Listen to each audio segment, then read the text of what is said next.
And Heather, after you're introduced, if you could stop your video for the duration of the presentation and then start it back up again, that would be helpful. Okay. So I am going to go live here. Let's start this process.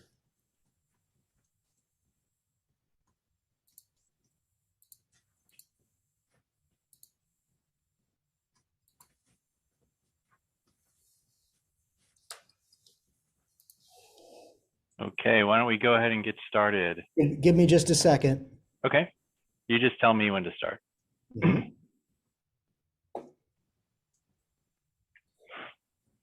Okay, when you're ready. Okay, great. Good afternoon, everybody, and thank you for joining us for today's special briefing. I'm Dr. Alex Garza from SSM Health, and I'm joined here today with Dr. Clay Dunnigan from BJC Health, Dr. Amina Akhtar from Mercy Health, and Heather Thomas from St. Luke's Health. Now, we're all here to provide you an update from the St. Louis Metropolitan Pandemic Task Force. Now, this is without question one of the most important and consequential moments in the history of the pandemic for the St. Louis region. And we really appreciate the chance to share with you where we are and where we think we're going. Now, it may be a new year, but it's not necessarily a happy one for many in our region, because quite frankly, we're really getting crushed by this virus right now. And it's affecting everybody in the region one way or another. And in many ways, this is the nightmare scenario that we feared when we couldn't choke off the virus completely last year. So instead of going away, the virus really evolved, and it's again in control. Now, Dr. Dunnigan, let's talk for a second about what the virus is doing to the region. Yes, thank you, Dr. Garza. As you know, the case rates in the region have really skyrocketed. We're seeing unprecedented levels of transmission in the community, and that's putting a massive strain on the healthcare system because there are so many people now in the hospital. As of this morning, we had over 1,100 people in hospital that were so sick from COVID that they needed medical care. That's more than we've had at any other point in the pandemic. We've also seen more children. So there's this alarming spike going on among pediatric patients where we had almost 60 kids in the children's hospitals this morning. On top of that, the wave of infection is affecting our workforce pretty dramatically. And we have multiple times the number of healthcare providers who are sick. So in short, the crush is happening all across our community. There really are no hospitals that are left untouched. There's no place for us to go for respite. We don't have a place that we can send patients if we run out of room. The inn is full. There's no safe harbor. With that as a backdrop, let's talk about what's going to happen next. Again, we had 1,114 patients as of this morning in task force hospitals. Just for a reference point, in November, we had fewer than 300 when we were already worried. And at that point, we started to ring the alarm bell because we could see the storm clouds on the horizon. Of course, the storm clouds led to the storm we're now in. And we have almost 4 times as many patients in hospitals as we did at that initial moment. The numbers are climbing too at an alarming pace. And it would be easy for us to hit double the current number within the next couple of weeks. So the projections for what are happening are literally off the charts that we were using. We've had to adjust the scale to allow us to get there. So Alex, I think that's a good rendition of where we are just as a region. Great, thanks, Clay. So as you heard Dr. Dunnigan, the problem is that our healthcare system is already very full, and it's challenging because we just don't have the room or the staff, and it's mostly the staff to handle what we expect is going to be coming out of the holidays, not without seriously impacting the care that we normally deliver to the community. And that's already having an impact. You know, in order to take care of these COVID patients, we're having to stop other vital healthcare services like screenings and tests for cancer or cardiovascular disease or other serious health issues. And so we know that this surge from COVID means that there's going to be more people suffering from heart attacks and strokes and cancer cases that could have been treated earlier or even prevented. And so this is leading to a lot of internal discussion about what sorts of things can we be providing to the community, and unfortunately some of that is elective procedures. And so, a lot of those procedures that are coming up in the next couple of weeks, there's a really good chance that they're not going to happen and need to be rescheduled into the future. And then the other piece is our emergency departments. People that are sick and injured, when they come to our emergency departments, they're really facing this tidal wave of other patients needing care. But the impact isn't really just on the delivery of healthcare. And that's because there's just so much virus circulating out in the community right now that it's affecting many different parts of our lives. So not just healthcare. And so, for example, there's hundreds of local parents now that have to stay away from work because either their children are sick, or their schools don't have enough teachers, or they're doing virtual school now. We've seen businesses close their doors because their staff are out from COVID. And so this all adds up. And to put it, quite bluntly, the pandemic right now is winning. And the fear is, and we think we're pretty well grounded in thinking this, that it's going to get worse before it gets better within the next couple of weeks. So in addition to that high amount of virus circulating and all the disruption it's causing, we also have some significant headwinds that keep us from being able to fully fight back against the virus. And Dr. Dunnigan, I was hoping that you could walk through a couple of those for us. Well, you've already mentioned one of the most important ones, and that's the short staffing in hospitals. We entered this current surge with really pretty much maxed out in terms of our availability of staffing. All the systems were very reliant on agency nursing to be imported from other places, and that agency nursing is really in short supply. Now we've had this imposed range of infections on our workforce, who either themselves are sick or may have family members that they have to take care of and aren't available for duty. And that's been a substantial proportion of healthcare workers. So effectively, our bed capacity is being reduced by the virus as it spreads to the community. Second, our testing sites are overwhelmed. I think many people who've tried to get a test understand how bad this is, and they've had to wait hours. There have been traffic jams, traffic accidents. There have been fights if people have jostled for place in line.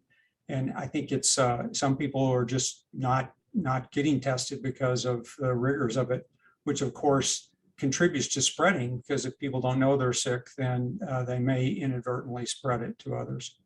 There are also some other tools that we've had in the past that are more limited.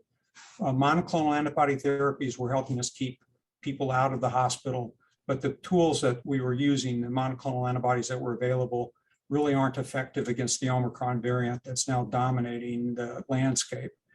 There is one monoclonal antibody that is available, but it's in short supply, and we really can only treat a small fraction of people with that newer agent that does have activity against Omicron. There are some additional antiviral medications. I know many people have been banking on those to bail them out if they get sick. But each of those has limitations. The best one that we have available is really in very short supply, and we're just not going to have enough, and it's going to be reserved for patients who are at very high risk. And the others are somewhat less effective and may have other challenges. Another headwind we have is really in the public health sector, where the public health services hands have been tied in a number of ways by actions that I think we could debate. But the bottom line is public health is having a harder time completing their mission. And with the recent decision to end the emergency declaration in the state of Missouri, on the Missouri side of the river, we also have some challenges with waivers and other resources that were in place to help us combat COVID. So waivers that would allow us to extend telehealth services where we needed to expand hospital capacity in areas that wouldn't normally be patient care areas, or to change the function of areas. So all of these things are important. And then one final thing is, of course, students are going back to school now. And we know about the debates that have been about mitigation strategies in school. And while we totally understand the issues around personal liberty and the right to self-determination and how people live their lives, the fact is, if you don't use mitigation strategies in schools, they're at very high risk for spreading disease, and they become a major focal point for transmission to others in the community. All of these things are having a very real impact on the way we deliver care and on the way we live our lives in the communities. As you'll see, we're at a pivotal moment, one we haven't seen for over 100 years. It's not been since the 1918 pandemic that we really had this serious a threat. So we're being threatened by a wave of patients with significant constraints, and we're quickly running out of options. Right. Thanks, Clay. On the other side is, well, what can we do at this critical moment? Well, as you know, we've preached throughout the pandemic, or at least since vaccines have been available. This has been and continues to be our most effective weapon against the virus. So being vaccinated significantly reduces your risk of serious illness from COVID, including death, and helps prevent you from spreading the virus as well. Now, it's absolutely true that vaccinated patients are becoming positive, and some of them are being admitted to the hospitals with COVID. But don't be mistaking that to mean that vaccines don't work, because they do. Now, many of those vaccinated patients who have been admitted to the hospitals had serious underlying health conditions, things that made them susceptible to infections. And many of them received their immunizations back at the very beginning of when they were available. And so that means that their immunity is waning, and so they aren't as fully protected as they were when they were first immunized. And that's why boosters appear to make that really big difference against this variant, the Omicron variant. It's a very small percentage of patients that are in the hospital right now that have received their 2-dose course plus their booster. We're just not seeing those patients. So the bottom line is this. We know that vaccines make a really large positive difference for people and prevent serious illness for the vast majority that receive the vaccines. And in some ways, we're fortunate in the St. Louis region, since we have at least for the state of Missouri, a higher penetration of vaccination. But we know if we didn't have that more than half of the population vaccinated, we'd be in a really even a worse position right now, because it does provide that much protection. But as we all know, the viruses are evolving, which is why it's so important to get that booster shot to prevent those serious outcomes from the Omicron variant. Now, remember, vaccines are still free, and there's still plenty of sites available to receive the vaccination. And it's a much better case to go ahead and get that free vaccination than take a chance, be admitted to the hospital, which we know is very costly for the treatment and care of having a COVID infection. A couple of other things, as Clay mentioned, if we want to keep schools open, I think everybody wants to keep schools open, but we have to be doing mitigation strategies, or because this variant is so transmissible, if you're not having mitigation strategies, whether that's wearing masks or encouraging vaccinations, it's a very high probability that you're going to have an outbreak either amongst the students or the staff, and that has ripple effects for whether kids can stay in school or whether there's enough staff to even teach the students. And don't forget the new guidelines from the CDC, where if kids are vaccinated, then and they're exposed to somebody with COVID, then they don't necessarily need to quarantine unless they're really showing symptoms. And so all of these things really work in favor of keeping schools open, and I think that's what everybody wants. So in short, the virus is really, as I tell people, the virus gets to play too. And the virus is really in charge right now, and it's showing up everywhere. It's incredibly contagious. And some of the tools that we've used in the past to help us, dampen the curve are not available to us right now. So we're going to switch gears a little bit, and we're going to go ahead and go back to our daily sort of numbers, and Dr. Dunnigan's going to walk us through where we are today. Great, thank you. Are our slides up at this point? I don't see them. There we go. Okay, great. Okay, so this first graphic shows the admission curve. Just a reminder that the little white bars are the number of people admitted on each day. And you can look at the far right and see that we've set a new record easily with 213 admissions yesterday. The 7-day moving average is the yellow line, and that's also going up and is well above what we saw before. The next slide looks at the number of people actually in the hospital. And once again, white bars are what the daily number is, and the blue bar represents the 7-day moving average. So we set a new record this morning of 1,114 patients in hospital, giving us a 7-day moving average of 915. And that 7-day average is going to keep moving up. The next slide shows the situation with the pediatric. And if you add the two numbers on the left, the 30 for the kids in the 0 to 11 group and the 26 for kids in the 12 to 28 to 18 group, you get to 56, of which 16 are in ICU. So this is way above anything we've seen at any other point in the pandemic, really about double our previous high total. The next exhibit shows what we expect to happen. So once again, the black dots are the numbers on any given day. And you'll see the black dot farthest to the right and very close to the top shows the 1,114 patients that are in, or actually this may be yesterday's with just over 1,000, but the blue lines are the projected models. And we're on a very steep slope right now. In fact, the scale of this doesn't permit us to show progress for more than a few more days. But we do know that if we stay on this trend, within a couple of weeks, we'll probably double the number of patients in hospital in the region. So I think the next slide, Alex, you wanted to talk about the reproduction number. Yeah. So just very briefly, I think as people that have been following us throughout the pandemic understand, the reproductive number is the number of people that will become infected with any one person infected, and anything above 1 means that active transmission is going on, and if it's below 1, then it's not. And it's a rather staggering number that we're seeing right now, this 1.53, and we think that's actually a conservative number because we hadn't had all of the data from the holiday come through yet.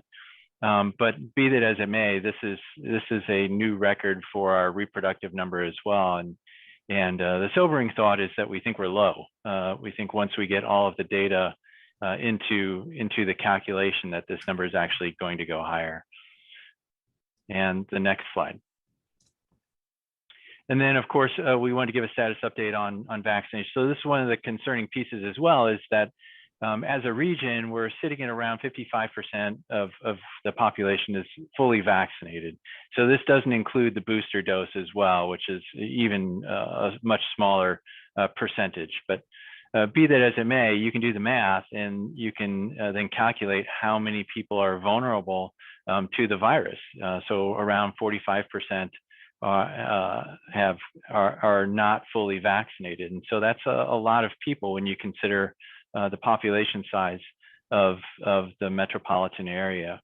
And so so we still have a lot of people that are not protected from the virus, that have a very real chance of getting sick from COVID just because it is so transmissible. And I think that concludes our slides, if I'm correct. Yes. Okay, so that should do it for our slide presentation. Now, again, wanted to shift a little bit here, and I want to turn to Dr. Akhtar, Mercy's Chief Medical Officer, for some of her insights and some recent experiences with COVID. Hi, good afternoon. As we've heard, Drs. Garza and Dunnigan have done a great job in communicating what this pandemic feels right now. Just to reiterate, this surge is unlike anyone we've seen before. The velocity with which patients are coming into our healthcare systems, the volume that we're seeing, along with the diminished labor capacity, really paints what I would describe as a horrific outlook currently. You know, we keep talking about the impact that this has on healthcare, but we know healthcare is all about patients. So as a patient, what is a possibility of what you may experience in today's environment? Let's say you wake up one day as a patient and you have a cold, runny nose, fever, and you need a COVID test. Call your primary care doctor. Your primary care doctor tells you that he or she does not have testing, refers you to an urgent care. Urgent cares don't have testing, they refer you to the emergency room. You walk into an emergency room with hundreds of patients, some coughing, some sneezing, some with chest pain. The emergency room registers you, you take a seat and you wait for your test, and you wait and you wait. Not because of the emergency room not wanting to take care of you, but there's so many sick patients ahead of you that test just never gets taken care of in a timely manner. And maybe you leave because you get tired of waiting. So the lack of testing really impacts how our community members can be assessed. What if you're that patient who makes it through the ER? You've had an acute illness, the emergency room stabilizes you, and they say, yes, Mr. or Mrs. Jones, you're ready to go to the floor. But when we start looking at our floor beds, there's no room on any of the inpatient units. So you become what we call a boarder. You are that patient in limbo. You've been stabilized outside of the emergency room. You're ready to go to the floor, but the floor does not have capacity. So you might sit in the emergency room. You may sit in a hallway bed, people trying to take care of you as best as they can, but not the same level of care as you would in an inpatient unit. Some of these boarders may sit for hours, sometimes days, and sometimes long enough that they're better that they get discharged from that status. So never reaching the level of healthcare that we'd like to provide just simply because of lack of either beds or in this case, labor. What we're seeing more of is what if you're that patient sitting in a small town emergency room? You go in to be evaluated and you find out that you have renal failure and you need hemodialysis. Well, today's day and age, dialysis is pretty routine, pretty straightforward. What would have happened is you would have been transferred to a larger facility where they have that capability, get your dialysis and recover. But when that small town ER is reaching out to the bigger facilities in St. Louis or other places, and we are looking for a way to bring you in, but are not able to because we don't have the nursing staff, the physicians, the beds to take care of you, you remain in that ER and you wait and you wait and you hope that one of the bigger hospitals finally has the room to treat you. We also unfortunately know that in some cases, these patients continue to wait and that transfer never happens. And some of these patients, unfortunately, end up staying in the small ER rooms and pass away from clinical conditions that have easy medical solutions if they had access to the healthcare we want to provide. I think that, again, this is affecting patients in our community on multiple different levels, but I also want to be cognizant and just take a moment to speak about how it's affecting our fellow coworkers. When we look at healthcare professionals, and that's everybody from the physicians, the nurses, the respiratory therapists, the EVS workers, nutrition workers, to say that they're tired or fatigued is an understatement. We have been physically challenged beyond words over and over, and this is, I think, the 5th time around. Our co-workers have been working longer hours, more shifts, taking care of more patients than ever before. It's also taken a mental toll. We've read articles where some of the effects of taking care of these patients in such dire environments has led to PTSD symptoms in some of our coworkers, depression, anxiety. So when we are out and we're describing to our hospital staff what's coming at them, what we're asking from them mentally and physically, they continue to rise to the challenge. But like anybody else, they're human beings also. And my concern is at some point in time, they may reach both their physical and mental limits. So again, I think in order to help us take care of each other, a lot of the mitigation strategies we've discussed, whether it's wearing masks or hand washing, and the vaccinations, those are key for each and every one of us to be re-involved in, to spread the message because what we have before us, again, other than horrific, I don't think other words come to mind. Thank you. Great. Thank you, Dr. Akhtar. And so now we're going to go ahead and open the floor up to our local media for questions. And for this segment, Dr. Akhtar, Dr. Dunnigan, myself will be joined by Heather Thompson, St. Luke's Hospital Senior Director of Nursing and Interim Chief Nursing Officer, to answer whatever questions the local media may have. And I believe Stephanie Zoller will be calling people to ask questions. Thank you. Yes, thank you, everyone, and thank you for joining us. So we'll go ahead and I'll go through the members of the media who are online, and you go ahead and ask your questions. When I call your name, you can unmute yourself, and then when you're done with your questions, I'd ask you to mute yourself again, and we can move on to the next reporter. We'll start with Gabriella from KMOV. Hi there.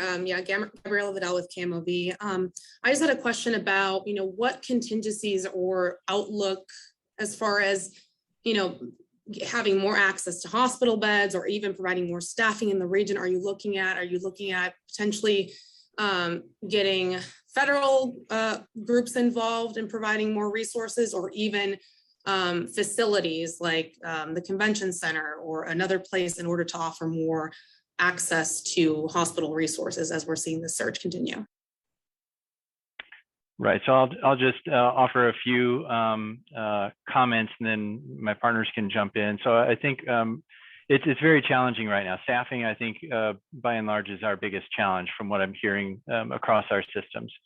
And the challenge is there's not just this ready reserve of people that we can bring in quickly to help backfill our challenges. And so right now, we're looking internally on how we can bolster our acute care workforce. So whether that means we have people that primarily do administrative duties, have some on-the-spot training to do not highly technical work, but some more support work, so that our acute care providers can do their job a little bit more efficiently. So that's one of the options on the table. But you mentioned a couple of other things. I would say everything's on the table. But Clay, Amina, and Heather, please feel free to chime in here. Alex, I think you said it well. Again, we had backfilled with agencies which are not as plentiful as they once were. And frankly, I think we're all looking at ways to move people from their normal jobs into roles that support caregivers or provide caregivers themselves. One of the reasons that many of us are starting to pull back on procedures that can be safely postponed for several weeks, and then caregivers from those areas can be freed up to move elsewhere. Mm-hmm. Some things that we've done at my hospital at St. Luke's, a number of things across nursing operations, as well as some of our ancillary departments.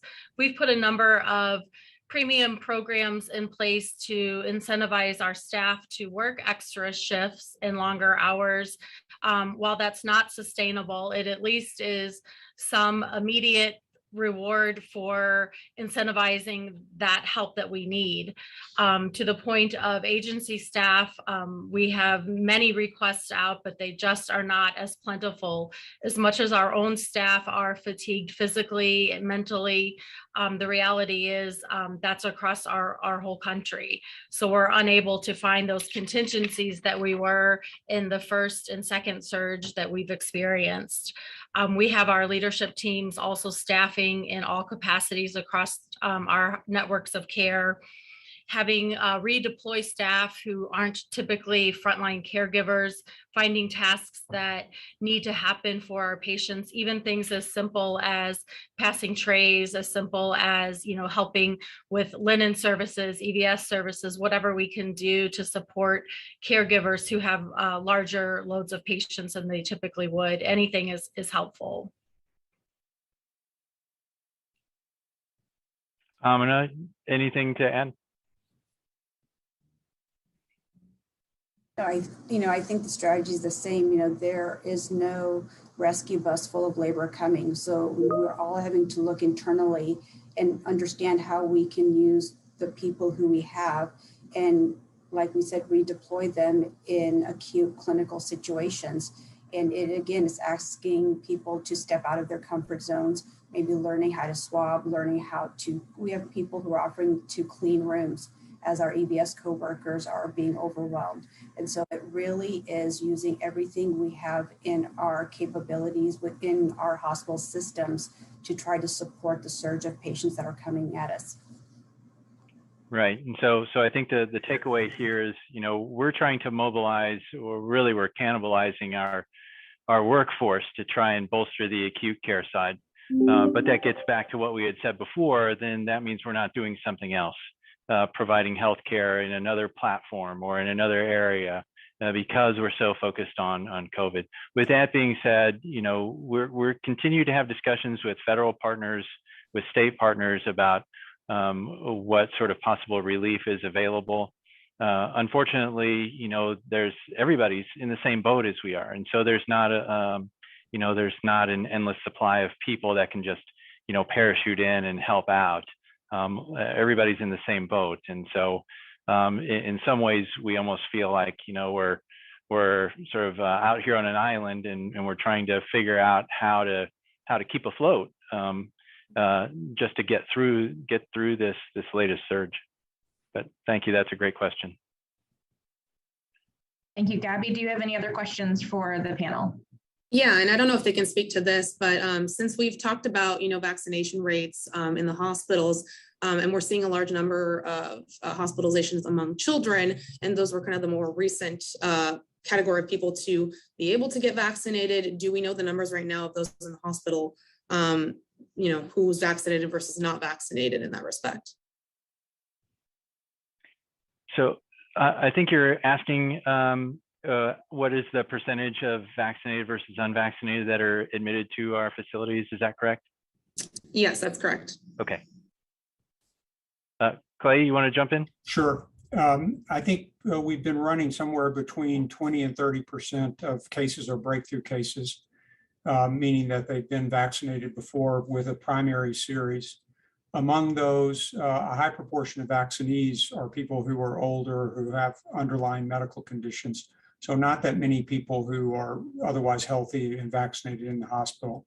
If you look at who's actually had a booster dose, the numbers are even smaller. The last time we looked at it, only about 1% of our hospitalized patients had booster doses. So that's, I think, very strong message that the boosters are highly effective, and the vaccines themselves are pretty effective at mitigating the risk of serious disease or hospitalization. I will add, I'm sorry, that one other thing you asked about pediatric. Unfortunately, a much higher percentage of the pediatric population remains unvaccinated. So our vaccinated patients in hospital are a pretty small number, to be honest. I think we hear a lot of concerns of why get a vaccine if you're going to end up in the hospital anyway. But my answer to that is, what would have happened to that person if they weren't vaccinated? So if you are an elderly person, and we'll just use, let's say 80, for example, and you have diabetes, you had your first series of immunizations, or even if you had your booster and you get COVID, you end up in the hospital, the chances are you'll be on a floor bed, maybe a little bit of oxygen, and get to go home in a few days. If you take the same person and they're not vaccinated, they don't end up on the floor in terms of hospital acuity, they end up in the ICU. They probably end up intubated and have a very likely chance of not leaving the hospital. So vaccines basically give you a level of protection from having more severe illness, from having hospitalizations.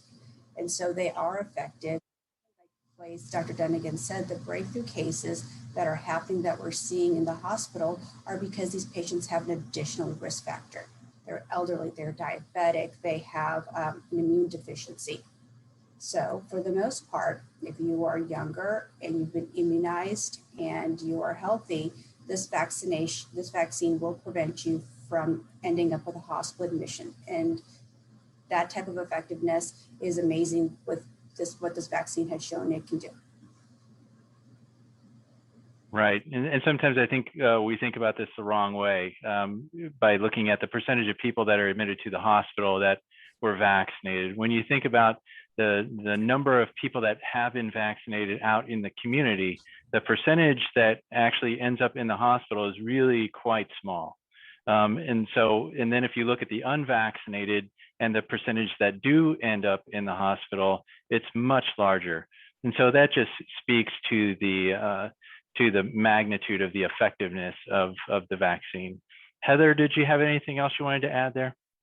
Actually, no, our experience is exactly the same.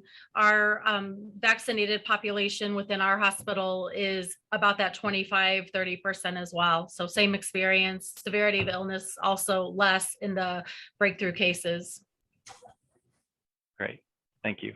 Sure. Thank you. We'll move on to Annika with the St. Louis Post-Dispatch. Do you have a question for the panel? Yes, thank you very much. So BJC announced this morning that it's going to start canceling or postponing some elective procedures. Are the other health systems beginning to do the same? Right. So Clay, I don't know if you want to talk about that first, and then we're happy to jump in and talk about where we are. Sure. There's always a question of what constitutes an elective procedure. And the way we've been thinking about it is telling our proceduralists and surgeons that if something can be put off safely for 4 weeks, then it's better to forego it right now, push the time out, and that way we can free up some staff who might be involved in caring for those patients to work in other places. Sorry about that. Amina, what's the discussions with Mercy? Yeah, I think we're all on the same page when we're looking for people to help supplement our deficient labor pool. Patients who otherwise would have surgeries, patients who are scheduled for surgeries that are otherwise non-urgent, they will be postponed so we can use that staff in an acute part of the hospital. And so that's what we're doing each day is we're looking at what the capacity is to take care of inpatients. Anytime we can have an avoidable admission, in most cases, they're for non-urgent procedures, those will have to be postponed basically so we can use that labor and use it in other areas that need it. Right. Heather? That's true in our hospitals as well. Just continue to look at it on a regular basis to be able to provide the safest care possible. So very similar. Yeah, and I'll just give you the top line from SSM. It really depends on each of our ministries or our hospitals.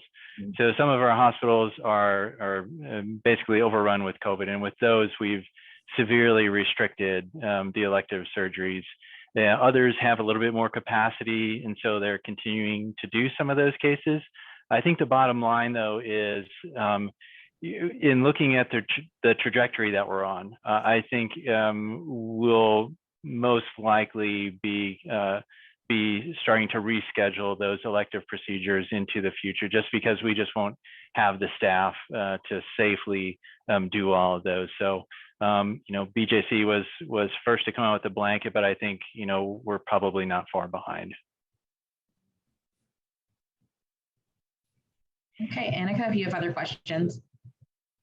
I also wanted to ask about the issue of healthcare workers testing positive for COVID. Can you tell us, just give us an update on that? And are there any numbers or percentages that you can share for what portion of our healthcare workforce is positive?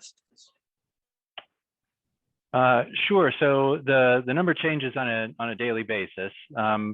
So I will say, though, that we have the highest number of people that are out now, either sick or tested positive or an exposure or something along those lines. And it's enough where it's impacting operations. So it depends on which hospital you're at. I think combined, it's more than a couple of hundred workers, and it's enough where it's impacting operations. Let me just put it that way. The other healthcare systems, please feel free to chime in here.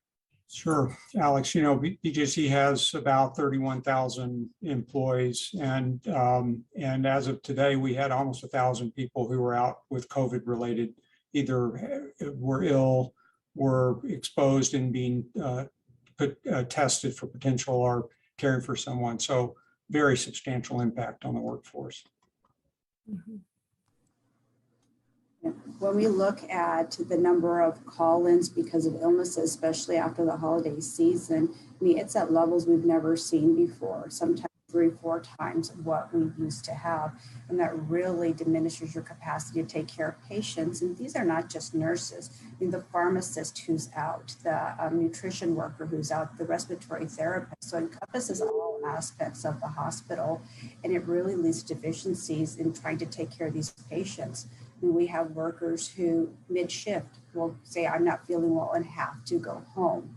And so trying to understand how to take care of those patients when their caregivers are too ill to be here, it's extremely challenging. And in some cases, just trying to understand how you continue to supply care in a safe manner with the numbers predicted, it's hard to wrap your head around how that's possible. Absolutely. Unprecedented numbers in the network that I serve in as well. And it is very dynamic, something that's happening mid-shift with us as well.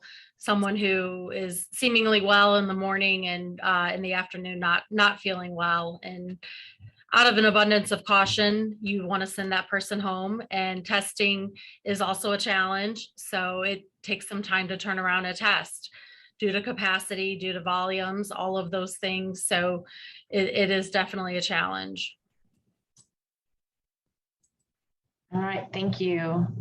Let's go ahead and move on to Justina with KSDK. Hi, I just appreciate y'all coming on here today. And I just wanted to ask, I know BJC halted elective procedures until further notice.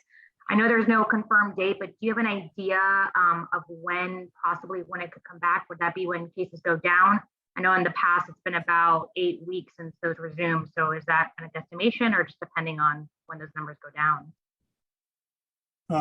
It depends a lot on what happens with this phase of the pandemic. We have very little information about what our future is so far. In South Africa, they reached their peak in about a month from the beginning of Omicron. It's a little bit harder to tell in the US because we already had a significant amount of Delta causing disease. So where exactly our start date with Omicron is a little different. The other thing that happened in South Africa, which is essentially the only large country with good records that has shown a major decline, was a complete shutdown. So they really went into lockdown, and after a month saw their cases diminish. So we know that the hospitals will continue to receive patients for at least a week or two after we hit the peak in terms of regional case rates. We haven't seen a peak in regional case rates. So we know we're probably a month away from getting back to something that resembles normal operations at a minimum. And it certainly could be longer than that.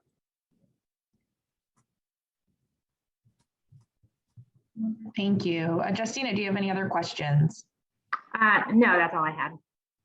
Okay, thank you. Rebecca with the Missouri Independent. Hi, thank you so much. Can you hear me okay? Okay, great. Yeah, I just wanted to ask about the spike with children being in the hospitals. Are you able to kind of look back and see if that's at all related to masking in schools or where that's coming from, why there's such an increase there?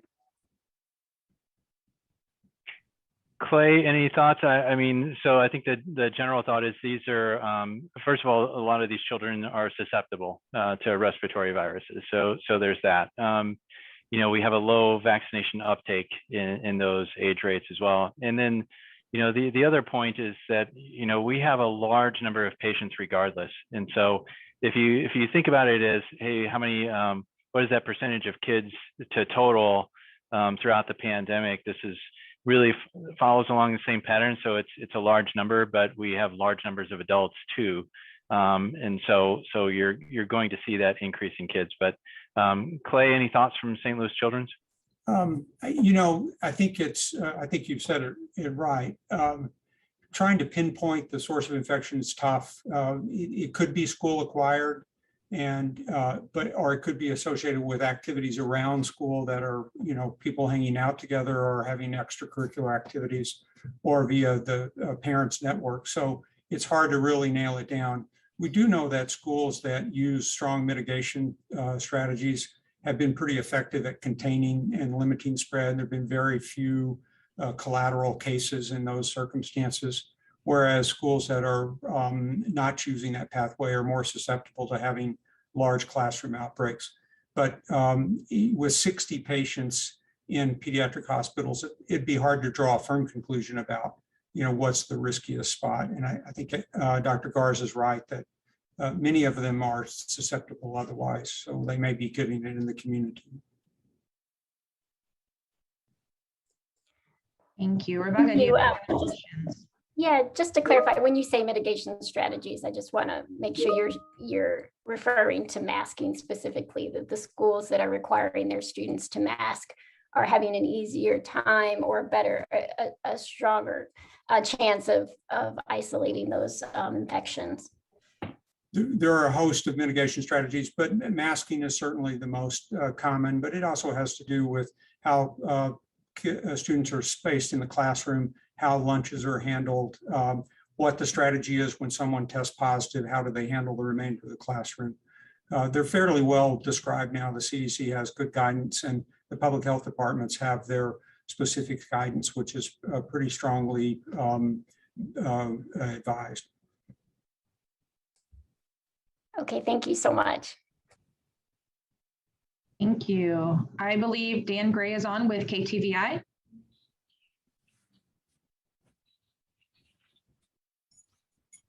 Maybe not. Okay. Well, we'll give them the opportunity to ask some questions at the end. If he still has some questions, we'll move on to Maria with KMOX.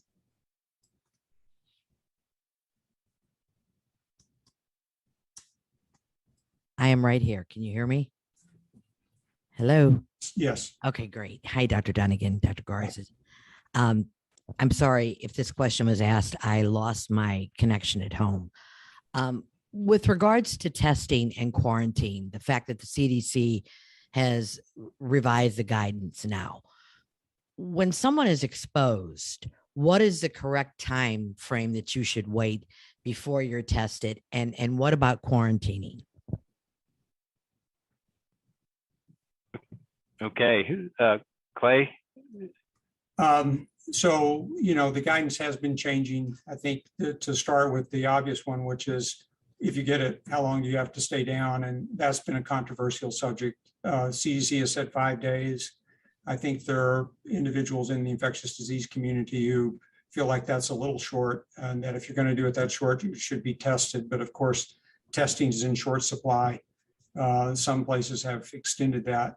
Regardless, I think once you've been positive, the guidance would be that even if you return to normal activity 5 days, you stay in a good mask for an additional 5 days.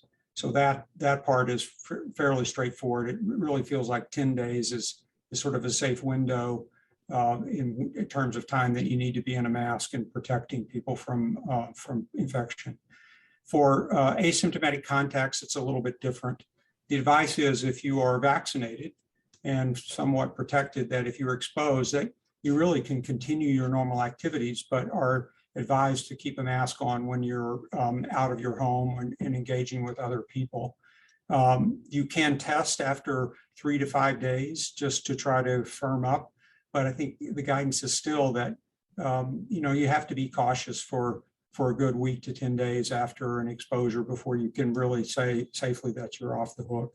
I don't know, Amina, do you have some additional comments on that? No, I think your guidance is appropriate. Being vigilant when you get exposed, and again, when the first signs that you're not feeling well, not only the testing is important, but if you are at work or working, not going to work or leaving work when you have symptoms of any type of infection will help diminish the spread of this virus too.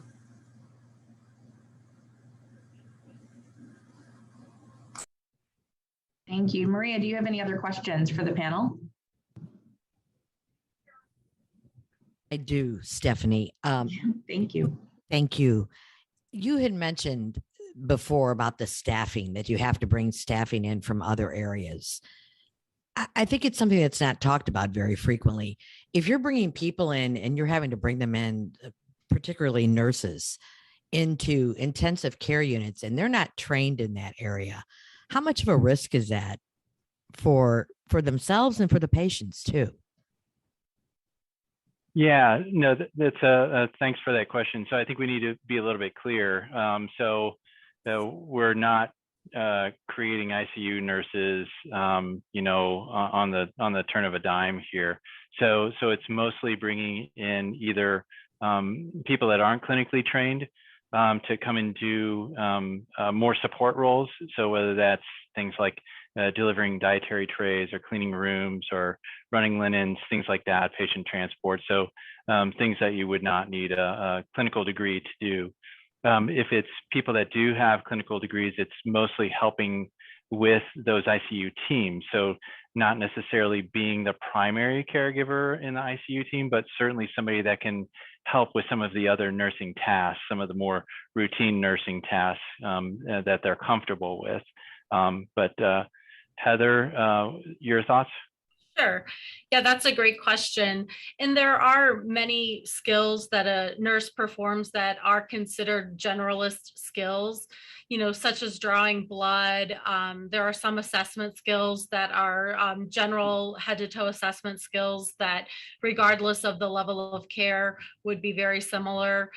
You could also look at some of the tasks that are in the environment, pulling medications, for example, from a medication cabinet, and just being a supportive runner, so to speak, if there were things that needed to be obtained from one side of the unit to another.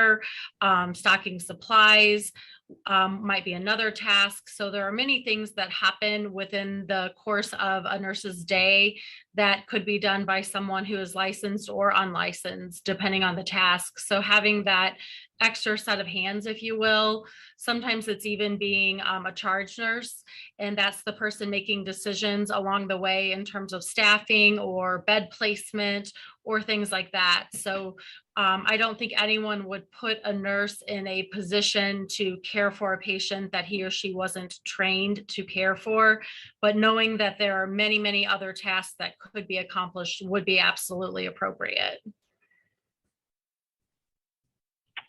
Amina or Clay, anything else to add?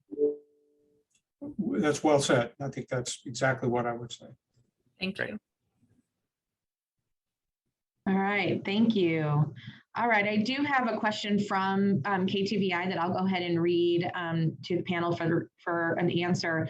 Has not having the state of emergency in effect now for 5 days had any measurable impact yet? And if so, how? So that's a little bit of a challenging question to answer. And so I think, and I'll let my partners speak for themselves. I think what it does is it removes options that we had before. Now that we're facing this surge of patients. So things like, if you remember early on in the pandemic, when most things were shut down, we were able to move quickly to telehealth in order to offload some of that primary care platform. So now that's off the table. Being able to utilize spaces within our healthcare facilities in order to accommodate the increased patient volume, where before those weren't licensed beds, is off the table. Some issues with license reciprocity, so being able to move caregivers across state lines quickly is now off the table. And then the other piece is the National Guard now not being able to do COVID missions, when before they were, as everybody knows, were able to do vaccinations and testing and all those other things. And so is it having a measurable impact right now on this day? It's hard to quantify that, but it certainly doesn't make it any easier. But I'll let my partners speak for themselves. I think that's a good summary. The governor didn't require people to shut everything down at midnight that night. So it wasn't that, a switch flipped and suddenly those things stopped. But we were required to begin transitioning. One caveat was hospitals are able to apply on an individual basis for exceptions that would allow them to extend some of those practices. And I think many hospitals have been granted some extensions for some capabilities, though not all. And there's certainly some that we are pursuing right now that haven't yet been granted exceptions. Beyond that, I think they all will have to be sunsetted at some time fairly soon. So the other pathway to get those things improved is through a legislative process. But of course, that's a slow process that takes some time. So I'd agree with Alex. I don't know that there was an immediate impact on operations on January 1st, but I think it certainly has put us all in a bit of a scramble mode to try to get exceptions and accommodations, as well as to pursue some things that, as Alex said, are now apparently off the table, but we really feel are vital to operations. Thank you. And one other question from KTVI. We're hearing some media reports that the Omicron variant has slowed or stopped in some countries. Is there reason for hope that we will see improving conditions in the US soon? Amina, any thoughts on that?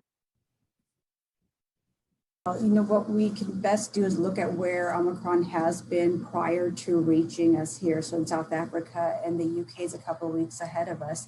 And so looking at the way the virus progressed there, it was a relatively quick peak and then resolution of the spread of the virus. But like Dr. Dunnigan said, you know, that would only hold true if we also emulated the different mitigation strategies that those countries did, like South Africa.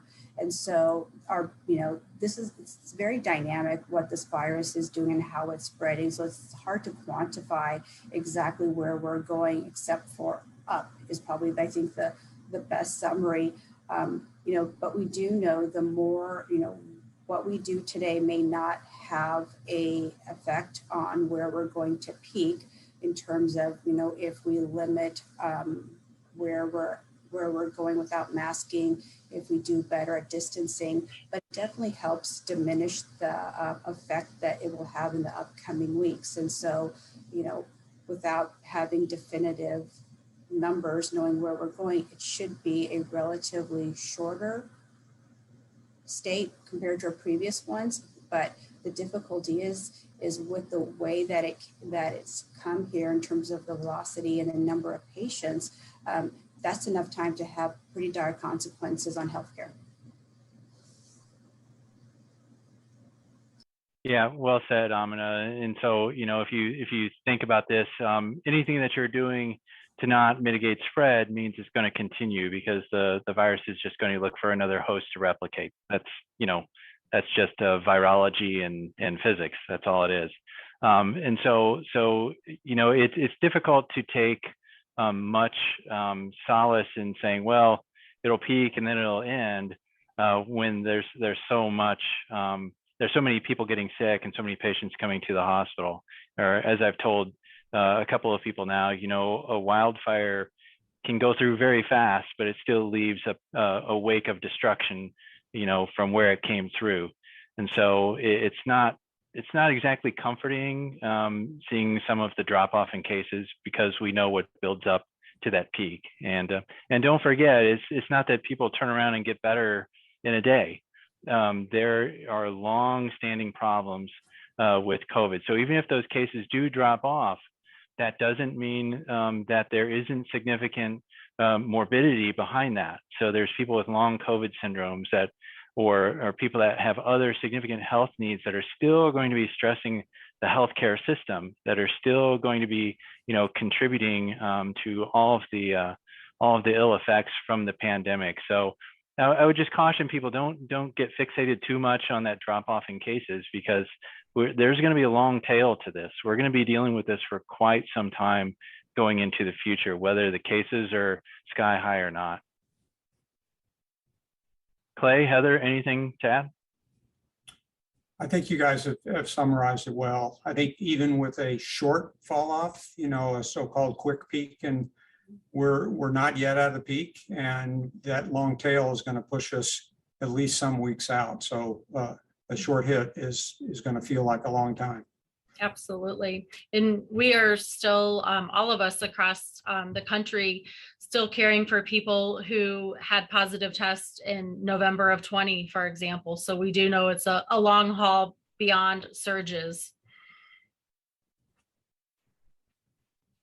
All right, thank you. Does anyone on our panel have any closing remarks? I'll just make one other comment. I think many people have been foregoing vaccination because of the idea that there are antiviral therapies available and that would really make it unnecessary. And just to repeat, we just don't have a large amount of those drugs available. I think they're going to be used almost exclusively at the beginning for people who have significant risk factors. If you're the average person on the street, you're unlikely to be able to get an effective monoclonal antibody at this point, and the other antiviral drugs may or may not be available. So I would discourage people from thinking that they don't need to worry about getting vaccinated because there's a pill available. That's just not where we are right now. Yeah. Amina, any closing thoughts? I just think that, you know, what Dr. Dunnigan just said is super important. You know, we like to think that, you know, all the new medications that are coming out will be easily accessible, and that's just not the case.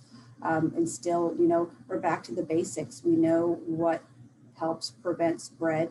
We know vaccinations work. We know that they're safe. And so there is redundancy in saying it, but there's a reason. It's because it's held true throughout this entire time. And if we are going to make impacts on what's happening now, what's going to happen, we have to stick by what we know works. Great. Heather, anything? Obviously, echoing my colleagues, please be vaccinated, boosted, and wear a mask. Great. Thanks, Heather. Mm-hmm. Yeah, I would just reiterate what everybody else said. You know, when you're thinking about what drives a pandemic, you know, there's sort of three different parts. There's the virus itself. So we know we have a very transmissible virus. I'm not taking too much comfort with reports saying it's not as virulent as other strains, because, you know, it's still infecting a lot of people. Then you have preventative measures, which is mask wearing and not gathering in large groups and things like that. And then the third piece is vaccination. And those all have to be working in concert in order to interrupt the pandemic, in order to decrease spread. So we can't do much about the virus. You know, the virus is here, but we can affect those other two pieces. We can do preventive measures and we can utilize vaccine. And that is really the way out of the pandemic. There's really no other way to do this. And so anything that inhibits those things is just prolonging the pandemic. That's all it's doing. And so if we could ask anything, and I think I'm safe in speaking for my colleagues, those are the things to focus on to help us get through this latest surge.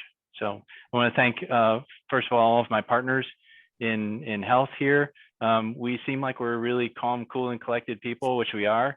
But behind the scenes, we're quite frightened about what we're experiencing and what we're seeing, and we try and echo what our healthcare providers are saying to us.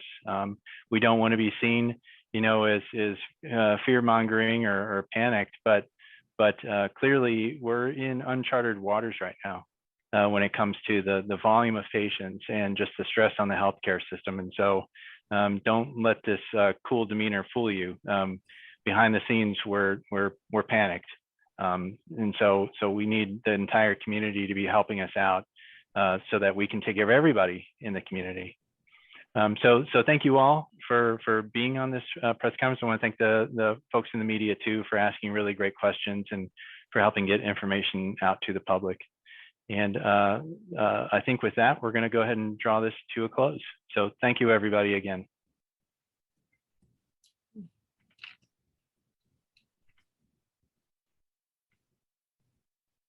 And we're out, everyone.